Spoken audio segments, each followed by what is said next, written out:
What do you think makes Dubai such a culinary melting pot? I would say that Dubai is pretty fearless when it comes to its F&B because you are looking at the street side biryani and you're looking at the 12-course tasting menus, and both of them are so appreciated. The general manager of Time Out Dubai, it's a big responsibility. How have you found the audience? The space, what we offer is a living showcase of what Dubai has to offer, of Dubai's creativity, where talent, passion and culture come all together under one roof. How do you keep the brand as Time Out Market? How do you keep it so fresh and vibrant so that it's always in people's minds? That's why I joined. It's as old as me at the end of the day, right? And we've continued to be able to deliver. I think it's one of the F&B brands that continue to evolve. We can change every kitchen, every cuisine type. If everyone becomes a vegan tomorrow, we can change the entire market within 12 months. And there's not many F&B concepts out there that can do that.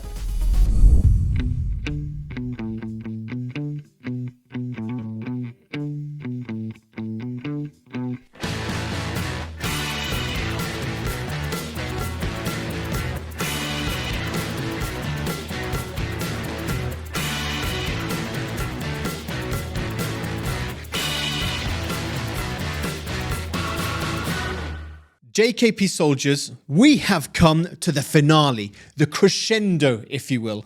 Over the past 12 weeks, we have done something new and innovative to bring you this show from a venue that really is the beating heart of the incredible food hall scene. Not just in Dubai, but globally, supporting local chefs and giving them that head start.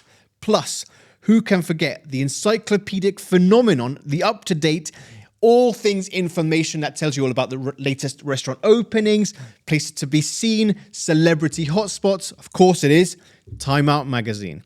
We had to bring the big guns for this one. We're closing season 10 with a bang. In this final episode, I'm joined by the lovely Yousra Zaki, who is the Time Out magazine group food editor, no less. And she's born and raised in Dubai. Argiris, who is the general manager of Time Out Market Dubai, and Michael Marlay, the Senior Vice President at Time Out Markets Global. We go behind the scenes on the brand, the vision, and how this iconic platform connects people to the best food, culture, and creativity, both locally and globally. This is an exclusive, exclusive behind-the-scenes look into how the much-loved magazine as well as Time Out Market are combined. This is a super bumper-packed edition. From the very, very beginning, it's mental and super full-on.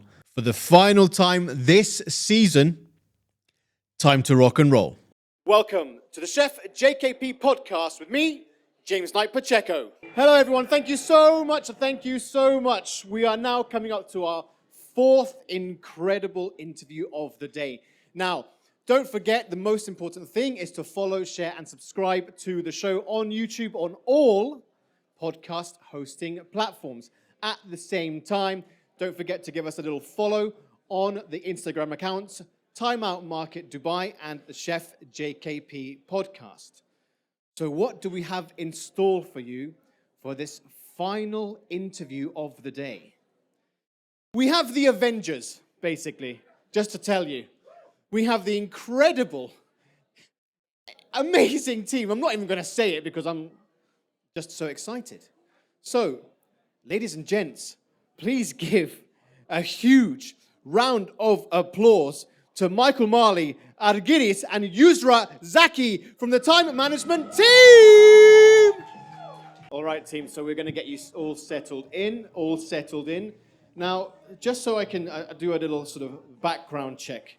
So first of all, I need to do some intros. So Michael Marlay, Senior Vice President of Time Out Markets.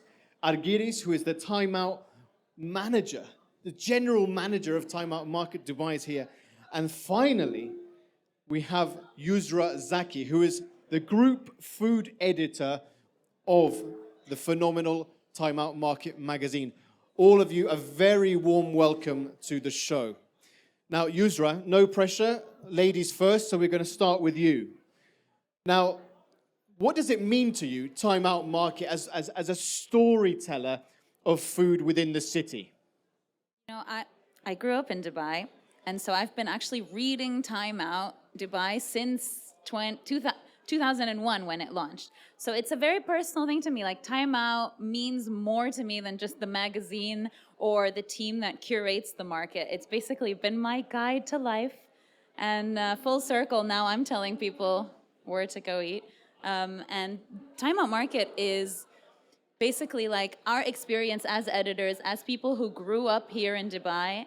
You know, we're handpicking the best of the local grown stuff and the amazing chefs that you spoke to throughout this podcasting experience.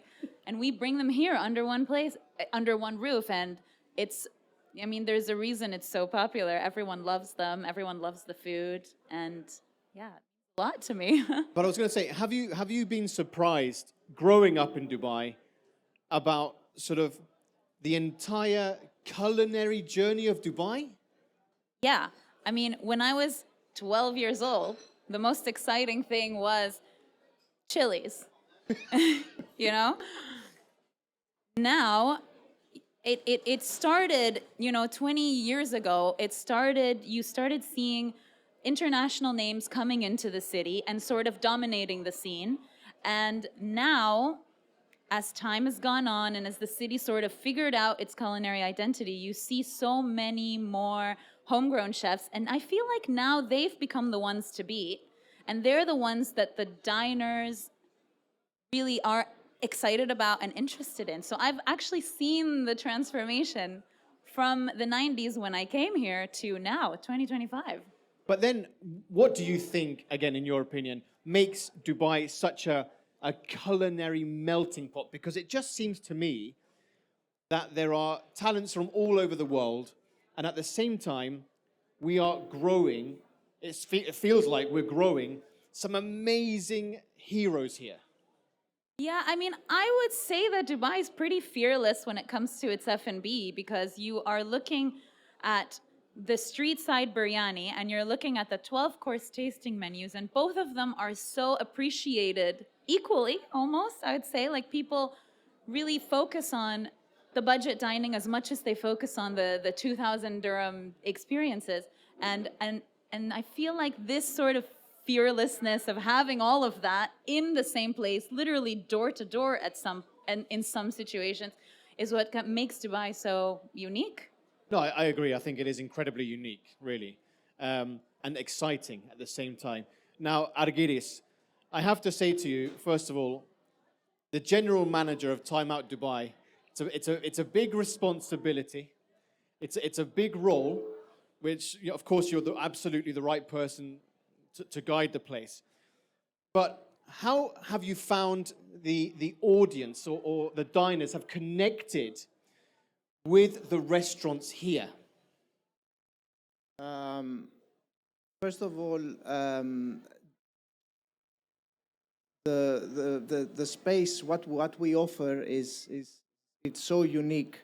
It's a place, it's a living showcase of what Dubai has to offer, of Dubai's creativity, where talent, passion, and culture come all together under one roof, in a vibrant environment, in an environment with so much energy, where a lot of things are happening, entertainment, events. This is a living example of what we currently do. We are in the middle of an operation, we're in the middle of the venue, and we try to talk to our city, we try to talk to our people, we try to talk to the community, and this is what we are trying to do different, apart from being just another food venue here in Dubai.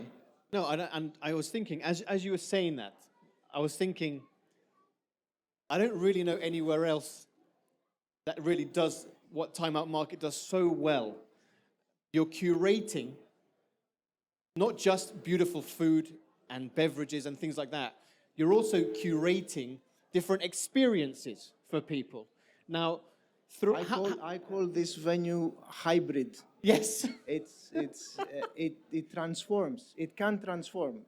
Come in a couple of hours, it will be it will be a completely different place where we are.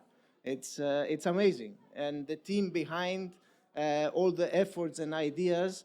I think we are all lucky that whatever comes in our head as an extreme idea, the most extreme ideas we can actually fulfill.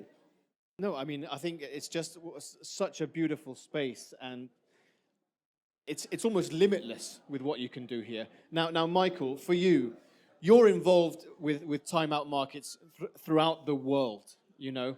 So I want to understand from your point of view, how does Dubai compare to the rest of the other timeout markets around the world?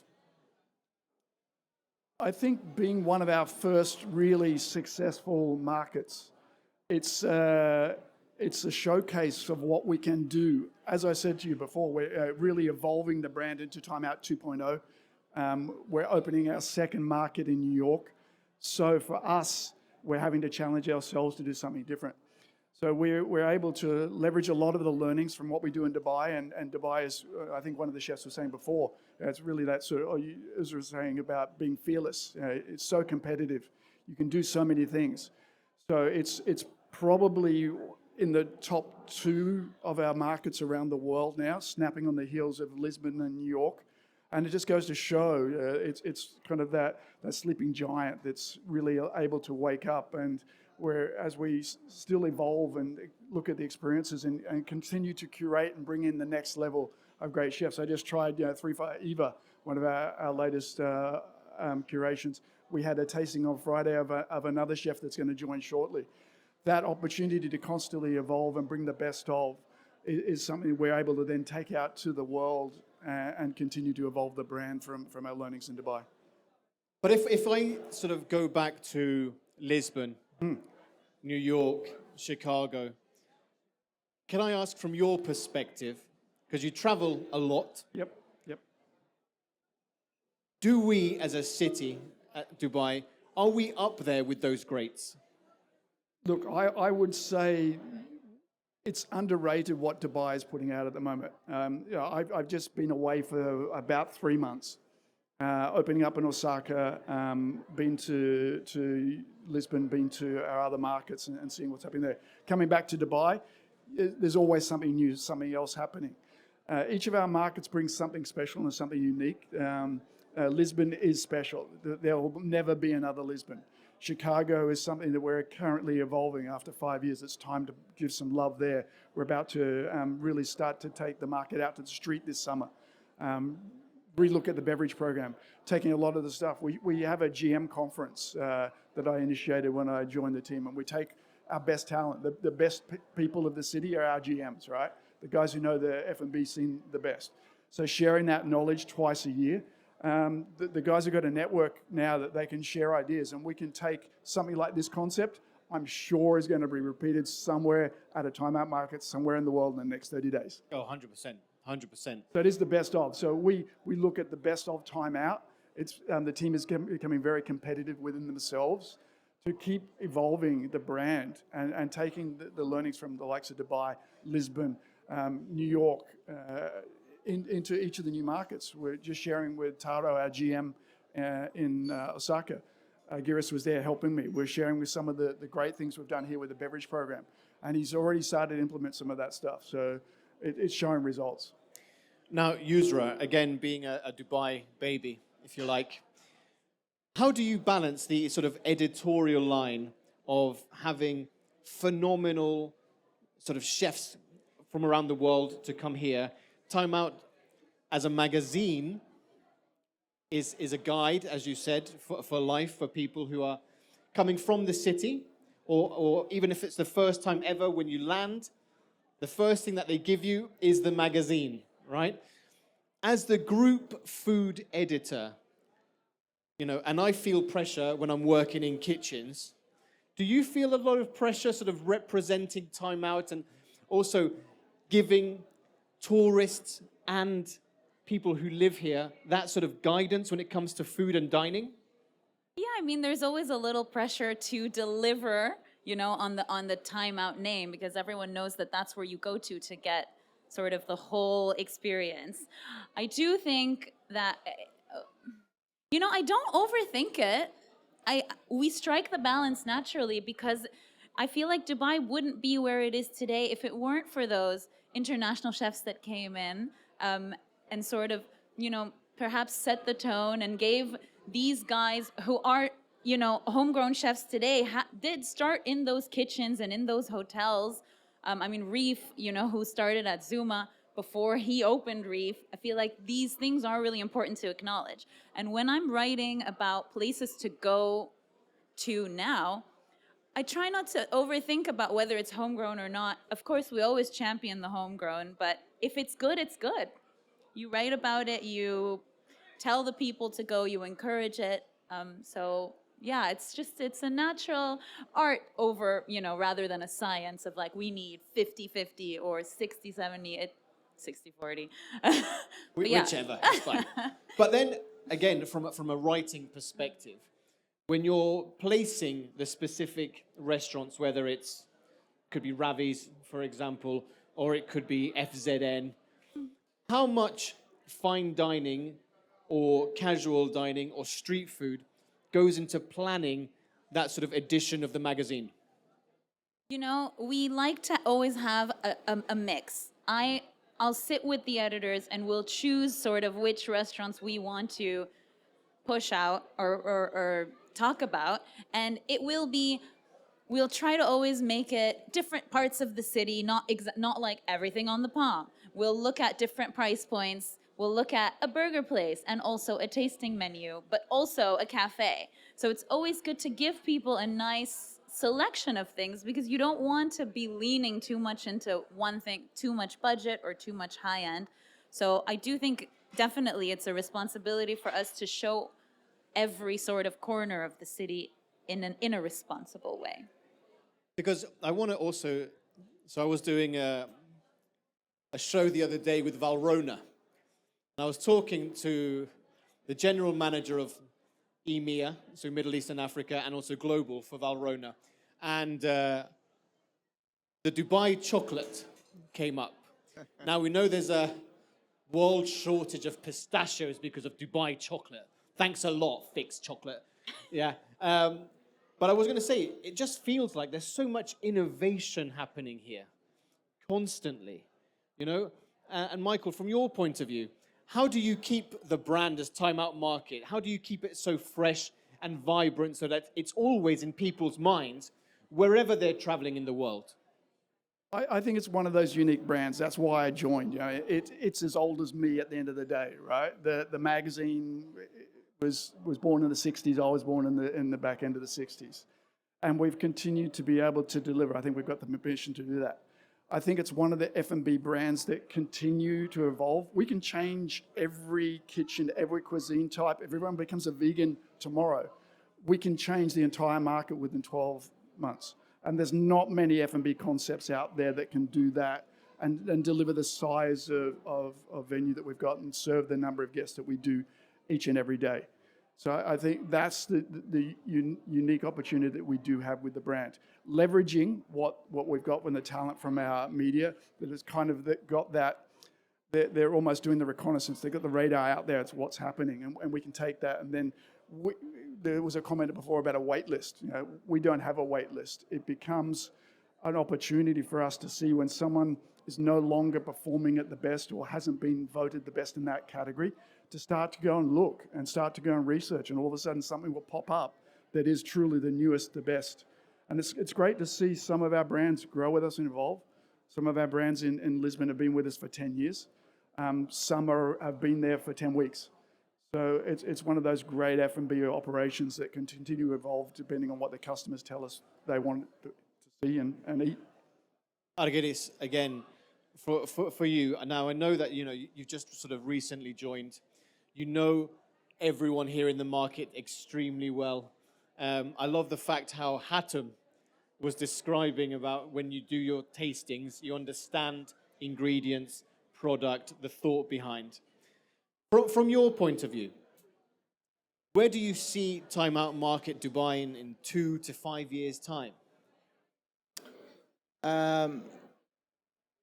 Being still the heart of the city, being still the place to go I will tell you a story. Before I joined, it was always the first place where I would bring visitors. If I had visitors in town, it would be the first stop here at the market. And why? Because it immediately gives a taste of the city's best.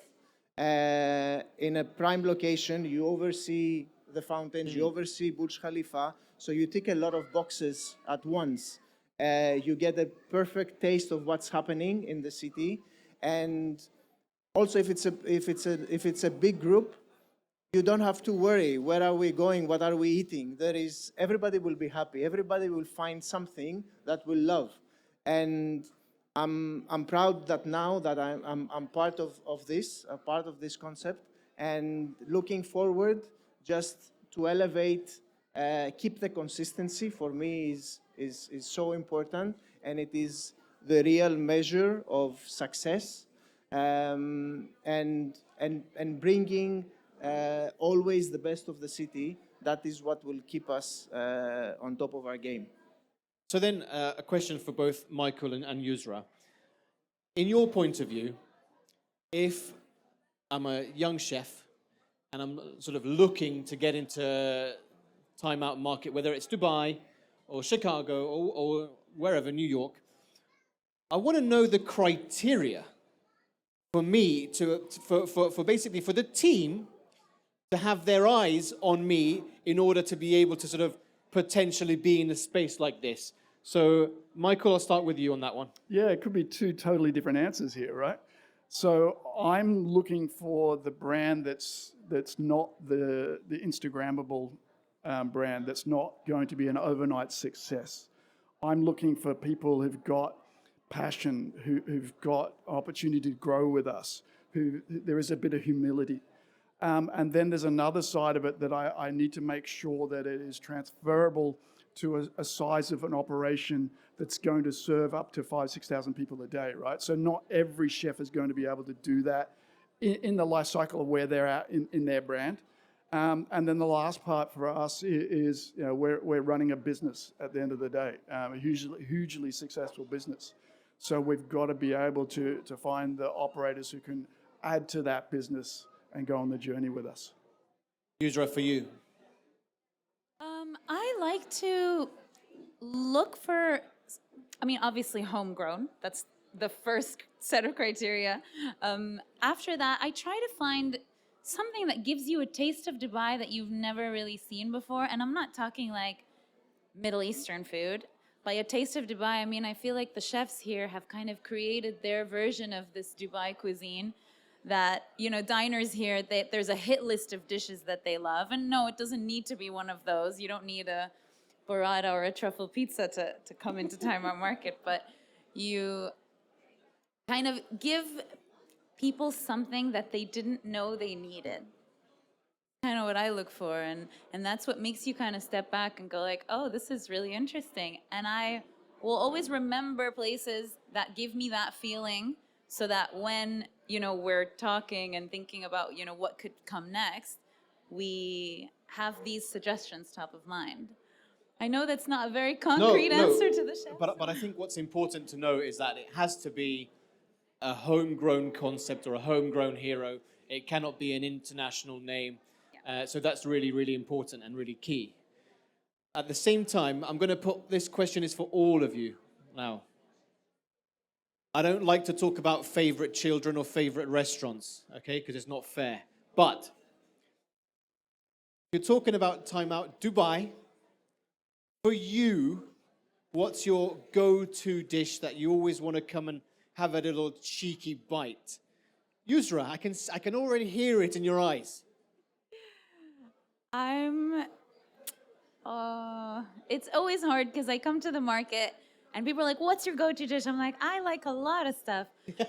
But if can it be two? It can be two. Go ahead, go wild. I like to go to Slab, and I'll get a classico ceviche like sea bass with a side of the corn fritters. Oh, okay, nice. So you got a little hot and cold together, which I love. Sweet, Salty, zesty. Oh, So good. very good. Argiris, for you? Okay, I'm a bit biased here. Huh?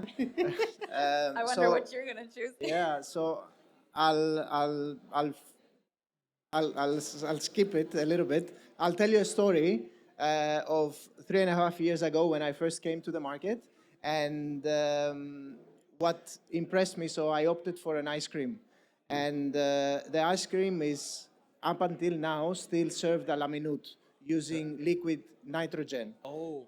So it delivers a buttery and smooth and soft scoop. So it's impressive and theatrical being seen prepared in front of you. So back then, that experience just flipped expectations, and it's something that is still in my head. Love it, love it, love it. And Michael, for you? I'd have to give a shout out to one of new joiners, an addition that I just had for lunch today. The tahini cauliflower that they have at 3 by Eva was an unexpected little surprise, right? So I think I'll be back for some of that.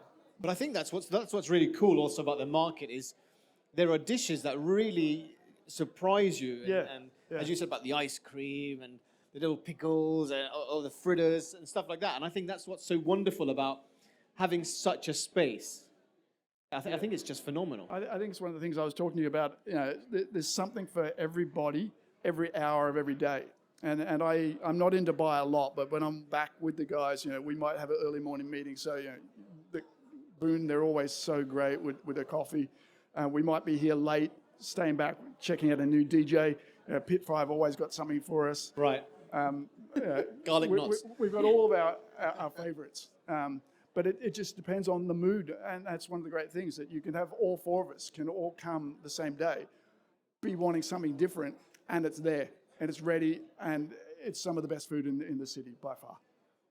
Now, we've come to the quick fire questions. So I'm going to start off nice and slow first before we get into the hardcore quick fire. Yousra, for you, spicy or pickled? Spicy. Spicy. Argiris, spicy or pickled? Spicy. Michael? I'm the pickle. Pickled, okay, Yeah. very good. Yousra, sweet or salty? Salty. Salty? Savory, salty, every time. He's not the dessert guy. Although I said about an ice cream before. Well, I was going to say, you did say ice Salty cream. life, yeah. Maybe it's a salted caramel. Yeah. Michael? I'm also salty. Salty? Yeah. All right, very good. Now, this is for all three of you. If you were to host one celebrity guest, each of you, who would it be and why? Michael? Oscar Piastri, the next Formula One champion, Ooh. because I'm an F1 guy, Controversial. right? And shout out to him. There's a challenge. Come and dine with us Right. this November, and we'll see if you become the world I'll champion. give him a little call later. All right, Chief. Argiris, for you? I'm a big fan of basketball. I follow both NBA and EuroLeague. So my choice for this, it would be an honor. I would love to host Giannis Antetokounmpo, a pure source of inspiration and humility. Yousra. I would love to host Pedro Pascal, because I'm currently watching The Last of Us, and I feel like he deserves a nice meal at the market. He deserves a lot. He's gone through a lot in his life, in Game of Thrones, and, we don't need to go back to that, but yes. We don't want to talk about that. Well, look, it's been an absolute honor from my side to have the three of you on here and to discuss all things Time Out Market in such detail. Ladies and gents, please give a huge Time Out Market round of applause to Michael, Argiris, and Yousra. They have been absolutely phenomenal. Thank you so much. Thank you, James. Thank you for having us. Boom.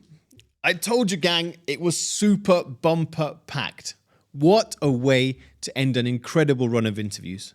Argiris, Michael, and Yousra, you were all fantastic. That's a wrap on an unforgettable season. Huge thanks to our partners at Time Out Market Dubai, to all of our incredible guests, and of course, our live audience members.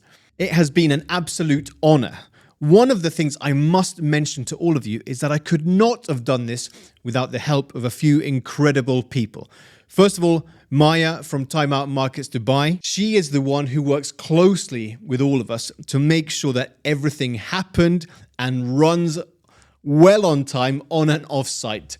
She's basically like a special agent, secret service, if you like, who works behind the scenes and just smashes things out. The incredible Podster team who were on site making sure that all of the things you don't see really works. A massive shout out to the following people: Marwan, Nitu, Angel, and the G Unit, aka Gaurav, for being such an amazing bunch of people and putting up with my mental chef ways, of course. Truthfully, I could have not have done this without them, so a massive thank you. Plus, the gang who edit the content. You all know who you are, so muchas gracias. JKP soldiers, that is it. I hope you've loved this journey as much as I have. If you've enjoyed this season, please shout about it from the rooftops. Subscribe, leave a review, come and visit Time Out Market Dubai or a near one wherever you are in the world. Thank you very much for tuning in. You've all been absolute legends. Until next season, food is memories.